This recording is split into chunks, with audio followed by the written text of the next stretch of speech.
That's crazy. But it probably was eye-opening for you, experiencing other cultures. Did it do anything for the business at all? Did you like get, I don't know, inspiration from it? So when people ask me about this, I always tell people I didn't learn jack shit from college about anything for my business. Yep. I had an internship. Well, it wasn't an internship. I actually got hired at Tony Walker and Company. I've heard of that before. They're not in business anymore. So they're in Williamsville. They're right next to Giancarlo's. Okay. I started working there. They recruited me to work there. Me and my best friend at the time, we went in. We were shopping around. They're like, "Hey, do you guys want to work here?" And we both got hired as sales associates on the floor. And I was like, I want to do more. I was like, I know I can do more. So they hired me as a creative director to build out this brand of clothing that they had started. Like a line? It was it was just something really simple with t-shirts, and it was called Wearing Your Word, and it was just branding your word as another thing, another part of you. It was a cool idea, but I was in charge of it for a whole year, and I learned how to do all of this.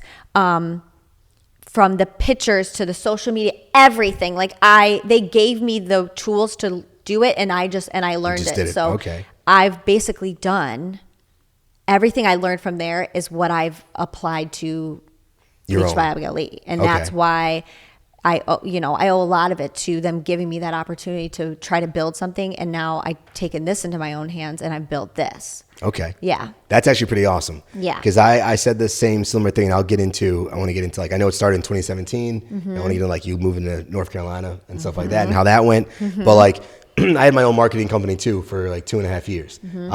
And I was a creative director as well, but it's a whole lot different when you have the infrastructure of someone who's actually doing it than starting it from complete scratch and not knowing what you're doing. Yes. I feel if we had you had them, they helped you did a line for them and learned how to do it. If I had been in a marketing company like I am now, learning how they did the back end things and just doing what I was good at, it would have made a big difference. Yes. Because the actual business part of business is way different than just designing stuff. Yes. So that's what I'll get into too about how you learned all that. But what was it like when you moved to North Carolina? Why'd you move to North Carolina? And then why'd you come back? So, oh my gosh.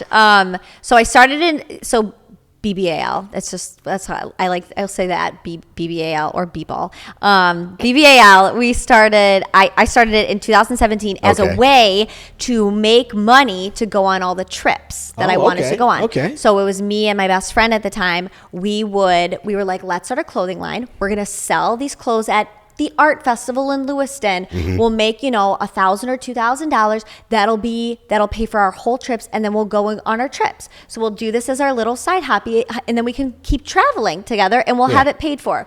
So a month into it, she's like, I'm moving down to Florida with my boyfriend, and I'm like, okay, bye. So I was like, well, I have this, and I was like, I think I kind of still want to do this. So I did an art festival, and I did a little section of Buffalo Bills, vintage and newer stuff of bleached clothing, because I loved the bleached. I thought it was so cool and just grungy, and my friend was she was very stylish, and she'd wear the bleached shirts, and I was like, you're so cool. I was like, I think everybody should wear bleached clothes because they stand out. So I bleached a decent amount of Bills clothes, and on the first day of the festival, all the Bills stuff sold. And it was when the Bills were terrible. I think Josh just started. So the Bills weren't even good, and I was like, I think I have something here.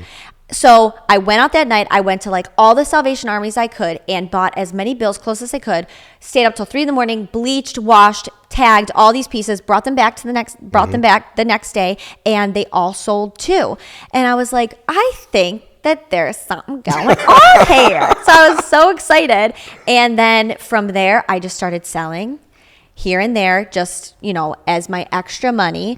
And then I moved to Charlotte, North Carolina in 2019. 2019, okay. I had just I was a flight attendant at the time. And I moved down to move in with my boyfriend, who is now my ex-fiance. But I lived down there for 3 years. And in 2020, because of COVID, came back. I was still down there, and I lost my full-time job. And this is the one good thing I will say. The only good thing that he ever did. He told me, he was like, you have so much talent in you. You have something here with what you're doing. Just do it. He told me, he was like, you just lost your job. Don't go get another social media job. Just try to build this up, which There you go. And then I It did. is, yeah. And then ever since July of 2020, it's when I've done this full time. So yeah, next month will be like 3 years of true full time of this. And then I moved back. So obviously I did it full time there. I built a warehouse in the back of our property. Oh, wow. Yeah, I did the whole 9 yards. And then last year in June, I called off my wedding, broke up with my ex-fiance, and then I moved home. But I will tell you that it was one of the best decisions I ever made, like personally and for my business as well, because I feel like I've grown so much just being back here. There was a huge Bills following in Charlotte, but it's just nothing. Nothing like the Mafia. It's gotta nothing be like nothing. being here.